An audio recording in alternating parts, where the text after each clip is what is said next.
21:9, so beautiful and so mean. Proverbs 21:19, it's better to live in the wilderness than with a woman mad and contentious. Or maybe I would dwell on my rooftop of my house, a broad woman, big mouth. Ecclesiastes 25:16, don't cap my max like lightning. I'd rather live with a lion and a dragon than with a wicked woman. Just imagine. Oh no, like lightning. I'd rather live with a lion and a dragon. My house, my, not his, hers, not ours. My house, my. Matthew 12:29, so beautiful and so mean. Ecclesiastes 27:3, every man must lay down the law when his home or his home shall soon be overthrown.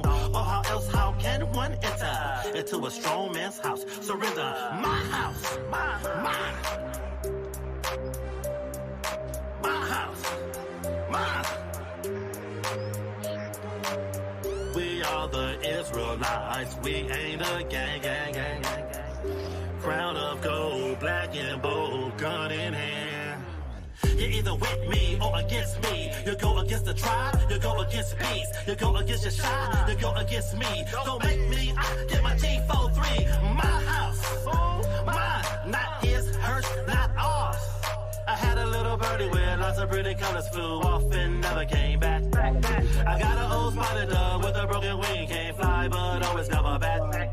My house, my pretty seat to the city G. My house, Yasha Alaquam. My house, Yasha Alaquam. My house, Yasha Alaquam. Not his, hers, not ours. My house. Who's doing all that cussing in there? Where that cigarette smoke coming from? Who left this door open? Now, I done told y'all about leaving the lights on in the room. And none of y'all friends can't come in the house. Must I remind you? This is my house, Yasha Alaquam. My house, Yasha Alaquam. My house, Yasha Alaquam. Not his, hers, not ours. My house, Yasha Alaquam. My house, Yasha. Salute to the crown. Salute to the crown. Salute to the crown. Salute to the crown. I can't tell you nothing. You don't listen to me. I can't tell you nothing. You don't listen to me.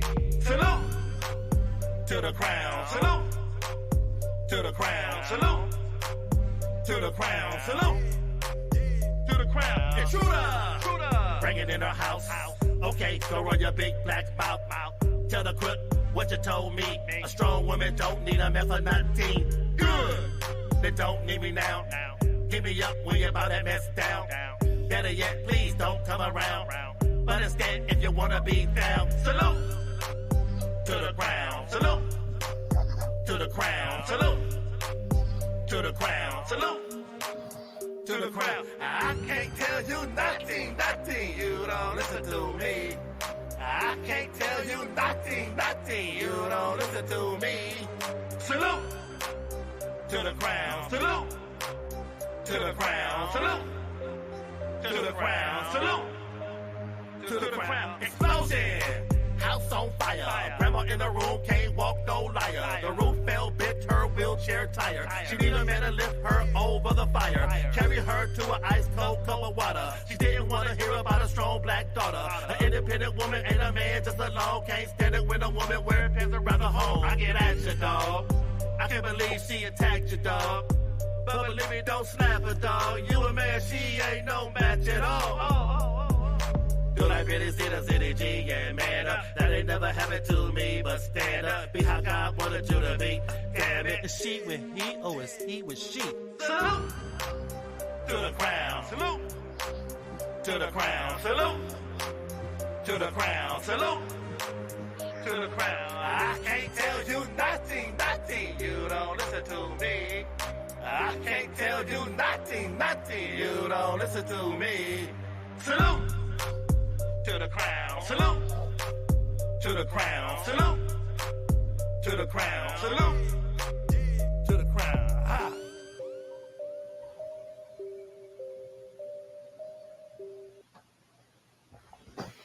Shalom. This is Solomon the Wise Servant, representing the Nubia Street Hebrew tribe of Christ. And I'm on the One Stick, One Way platform. And we're going to chop it up today. We're going to do part 4. We're going to get it in. And, excuse me. And what I'm doing, I'm just going over what was the split between Lucifer slash Satan and the Most High God of Israel. What happened? How come they didn't stay, down with each other? What was the split between them? What was the disagreement? What happened?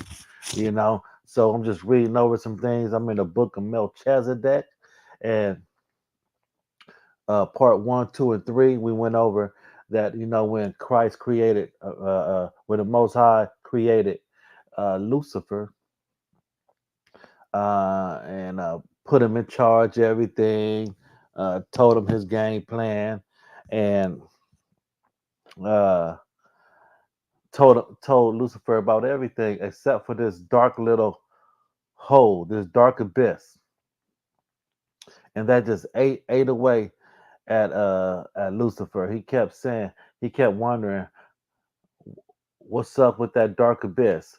Uh, what's in it? What do it do? Why don't the Father tell us any information about it? So that just stuck in his head. So that caused him to uh, have ulterior motives in his heart. And that's when he start to go left on the Most High. So he started telling the other angels, bad things about the Father ran out of knowledge, and it's some things he's not telling us, but that was a test by the Father to all the angels to see, you know, will they double cross him just to figure that dark abyss out. So what the Father did, uh, he ended up lighting up, filling that dark abyss up with light, luminaries. He created the earth. He created Adam and Eve, and Satan, Lucifer, who turned to Satan. His name got turned to Satan. He thought this brand new territory, this abyss that was lit up, and animals and earth and everything was created in that dark abyss. He thought Christ, excuse me, he thought the Father was the Most High was going to give that as a gift to him. But no, he was wrong. In fact, he gave it to Adam. Therefore, now Lucifer is not only going against the Most High, he he's going against Adam and every child that comes from Adam and Eve. And the seed of Adam is the 12 tribes of Israel, because they had a couple of sons, Cain and Abel. Cain killed Abel, and when Cain killed Abel, his countenance and appearance changed, and he was exiled, and his seed, the seed of Cain, is not the promised seed. And Abel, which was killed by his brother Cain, uh, after him, Adam and Eve had another child, uh, Seth. Okay, and Seth, with his bloodline, which goes to Shem, Abraham, Isaac and Jacob, and the 12 tribes of Israel, is the seed of Shem. That's why we're Shemites, all the way up to Seth, and of course Adam. So the seed of Adam, Satan, is hell bent on destroying the seed of Adam because of what we're covering right now. He wanted dominion over the earth. So I'm gonna go to verse 28, chapter 3, verse 28 in the book of Melchizedek, and I'm gonna read. It says, "Man, excuse me, by the will of the Eternal, which is the Most High, was made the arbiter of creation, in His glorious being, made in the image of the Creator." The seal of the eternal dominion shown after revealing to the couple the infinite honor and responsibility of their mission. The Creator made them aware of the spiritual conflict that was working for the conquest of the universal dominion. Lucifer, who for the countless ages has served the divine king in Zion, had been corrupted by pride and selfishness. Now, Zion was in the heavens before it came down to earth. So we're talking in the heavens, Zion, where he served the king. Uh, he, where he served the divine king in Zion had been corrupted by pride and selfishness, being followed by a third of the rational hosts, which are the angels. They sought now to dethrone the Eternal, the Most High, dishonoring him with vile accusations. They were spreading lies about the Most High. 29. Having revealed to the human being the painful situation in which which the universe was, the Eternal, in a solemn gesture, showed them two tall trees that, loaded with great fruits, rose on both banks of the river that was born from the throne. To the one who rose to the right, the Lord revealed to be the tree of life monument. Excuse me. To the to the one who rose to the right, the Lord revealed to be the tree of life monument of the kingdom of light. To the one who stood on the other shore, he revealed himself to be the tree of science of good and evil, a symbol of rebellion. By eating the fruit of the tree of life, man would manifest his submission to the Creator, which is the source of life and light. To eat from the other tree would be to give the enemy the dominion of Zion. So once you eat from the other tree, the enemy will be in control. Verse 30. The inevitable result of that step would be eternal death, not only for the human being, but for all creation. But for all creation, which would be reduced to chaos under the fury of rebellion. After contemplating the two tall trees, which externalize in their fruits such infinite responsibility, Adam prostrated himself before the Creator, saying, "You are worthy, Lord, to reign over the universe, because by your wisdom, love, and power, all things were created, and they subsist." Excuse me. On the seventh day, emblem of divine triumph, swelled with praise.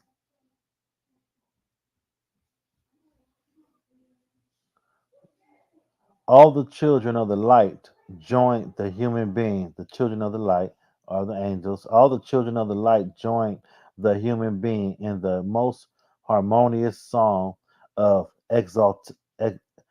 exaltation to him whose greatness is unparalleled. It was with horror that Satan and his followers witnessed the great realization of the eternal. They witnessed with bitterness the joy of the faithful before the coronation of man, an event that threw down the strong accusations that they had raised against the divine government. Full of anger and frustration, they now considered his sad condition.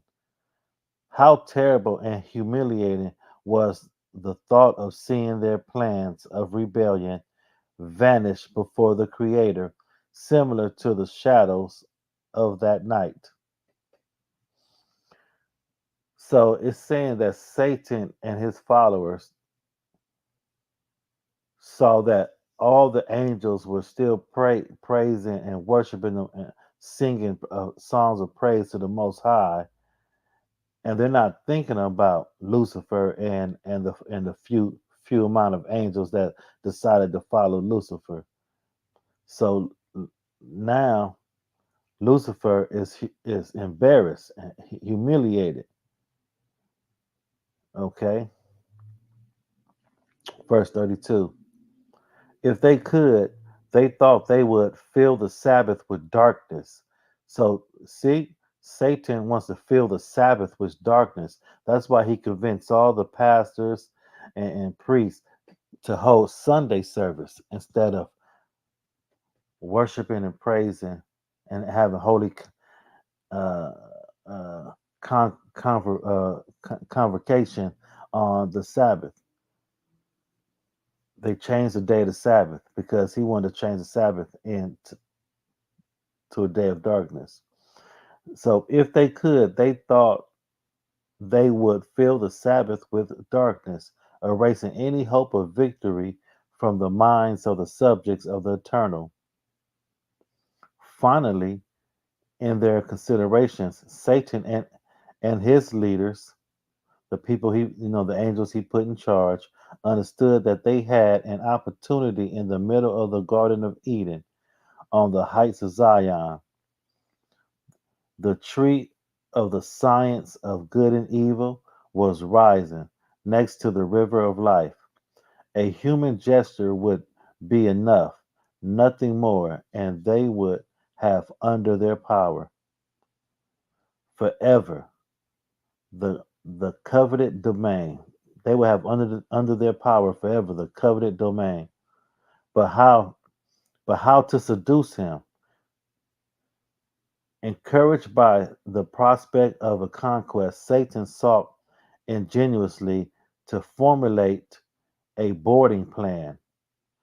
He knew that if he failed in his attempt, all hopes of triumph would have dissolved, all his dreams of adventure crumbling. He concluded that deception was to be his powerful weapon. Was it not through him that he managed to dominate a third of the heavenly hosts, which are the angels?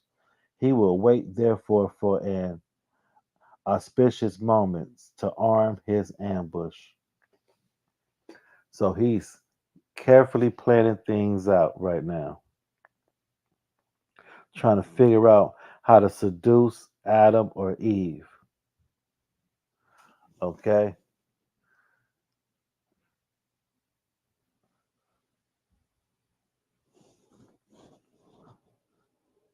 So, science, the tree of science and good and evil, science is created to replace the Most High and His wisdom. This is why we gotta lean on the Most High and not science. Okay. Now I'm going to go to chapter 4. In Eden, the sweet calm of perfect peace reigned. Everywhere the kind little birds made their cheerful trills heard in constant praise of the Creator. All nature of the flowering seemed to proclaim a kingdom of eternal joy. Animals in union jumped everywhere, always submissive to man.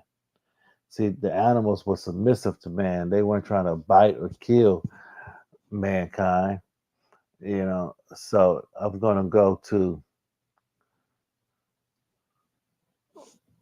verse 46, chapter 4.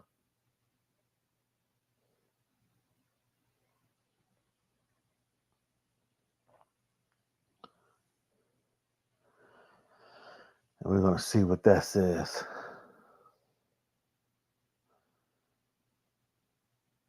Chapter 4, verse 46. The trees and flowery quarries, which were his delight, now consist of obstacles. When walking aimlessly on that night, Satan purposed in filling the Sabbath of darkness, seemed to have filled on that night. There was not even the silver reflection of the moonlight to tell them of hope. The twinkling stars suspended in the dark, in the dark sky, where obfuscate, uh, what is this word? Ob, obfuscated by pain. The darkness of a long night of sin descended upon the earth. Shadows under which so many would crawl without the hope of a dawn.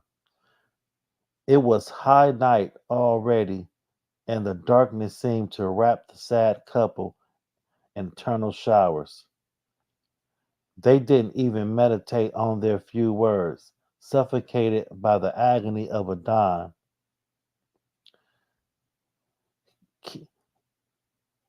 Cabis Bajas groped. The word is Cabizbajos. Groped from here to there in the expectation of impending judgment, which would reduce them to the cold dust, forgotten under those endless darkness. Suddenly, a glow appeared in the sky, which was increasing as it approached the earth. The couple shuddered because they knew it was the Creator who came to give them the punishment because they have, you know, allowed themselves to be tempted by Satan. Overcome by panic, they ran, dis, distant, distancing, disting. The words are really weird. Dis, distancing themselves from Mount Zion, the place of shameful fall. Just there, they saw the Creator go. They who always ran to meet the loving Father, attracted by its light, now fled desperately in search of a dark places in the dense forest.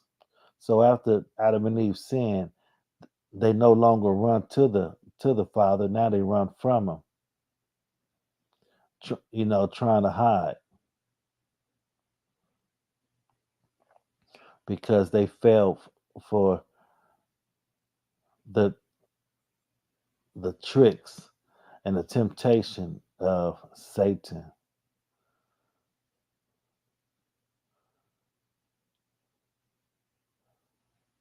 Okay, so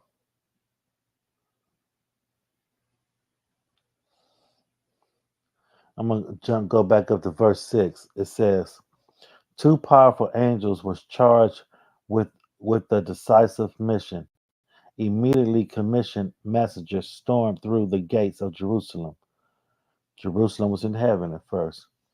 Reaching the bosom of infinite space in moments, they passed immensities, crossing galaxies in the course. They entered the tunnel of the constellations, Orion, approaching the new system. They could now see a short distance from the blue planet where the destiny of the universe was to be determined. In Eden, there was relaxation. The young couple continued in their innocent activities, enjoying the pleasure of a happy life. They were far from thinking that a moment all the children of the light were tense, thinking about their threatened future. Then they saw in the clear sky the sign of the approach of the heavenly visitors, and they raised their arms in joyful salutation. However, Adam and Eve admired each other for not seeing the same joy in their countenance. Verse 8, visitors brought an expression of anxiety on their faces that they could not understand. They tried to change the sad fashion, telling them the new discoveries made in paradise. The messenger, still not having time available as on other occasions, interrupted them with words of warning. Satan would ambush them in order to take them to eat the fruit of the tree of the knowledge of good and evil. If they heard temptation, they would succumb the entire creation into abyss of eternal chaos. The angels reminded them that the kingdom had been entrusted to them as a sacred deposit owing in a life of faithfulness to honor him who for love was stripped, placing himself in a position of host of the human being. Adam and Eve should be firm before insi- insinuations of the enemy, for thus they would seal the eternal victory of the kingdom of light, speaking to them of the happy reward that would follow their triumph. The angels revealed that it was God's plan to transfer the heavenly Jerusalem to earth. He said he's going to transfer the heavenly Jerusalem to earth. There again, coupled to paradise, it will remain forever. Verse 10, a man submissive to the Creator would reign forever and ever on Mount Zion in the midst of the praises of the universal host. More, all that depended entirely on human positioning in the face of the temptations of the enemy, who would do everything to snatch the kingdom. Adam and Eve were afraid to know Satan's plans, but they were confronted to learn that he could not do him any harm, forcing him to eat the forbidden fruit.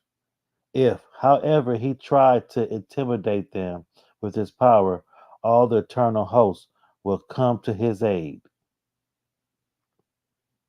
Verse 11. The messengers of the light concluded their mission by recommending the couple to remain vigilant, always keeping in mind the responsibility that rested upon them. They should not be separated from each other, not even for a moment, because they alone could be seduced. Adam and Eve, grateful for the angel's warnings, joined the voices in a song of promise in an eternal victory. They were sure that they would never abandon the blessed Creator, hearing the tempter's voice. Verse 12. Encouraged by the human promise, the two messengers returned to the bosom of the celestial Jerusalem, where together with the holy host, they would anxiously await the desired triumph. Satan saw the messengers approaching paradise and heard the song of man promising an eternal victory. That song made his envy a hatred increase. That song made his envy and hatred increase so that he could not contain them. He then told his followers that he would soon silence that irritating voice. He would do everything to trans he would do everything to transform human praise into blasphemies of the creator. Verse 13. The the rebel hosts were curious to know their boss's plans, but were warned by him that they should wait until everything was forever determined. If man heard his voice eating from the fruit of the tree of knowledge and good and evil, he would be victorious forever, forever possessing the domain of the universe. If man resisted remaining faithful to the Creator, there would be no hope for them.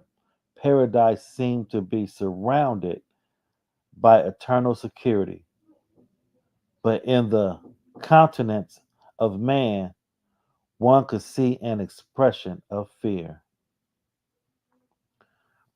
Since the angels departed, Adam and Eve remained silent, meditating reverently on the enormous responsibility of their mission.